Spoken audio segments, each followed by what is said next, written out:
Zirapcha loyihasidagi menga yoqqan o'sha paytdagi top 5 favoritlarim haqida gaplashamiz.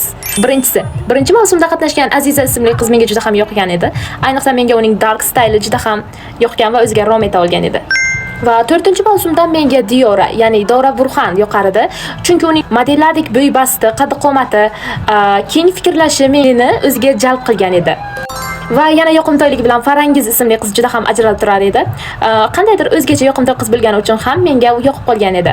Va shu bilan 5-mavsumda menga yoqgan bu Aruke, o'g'il bolalarcha o'zini tutishi, lekin oxirida o'zgarishga harakat qilgani, qiz bolalarga o'xshashga intilgani bilan menga yoqib qolgan edi.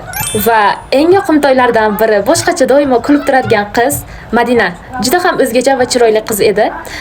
Tabiiy, chiroyli hamda kulib turar edi. Bilmadim, shu qizlar meni o'ziga jalb etgan edi.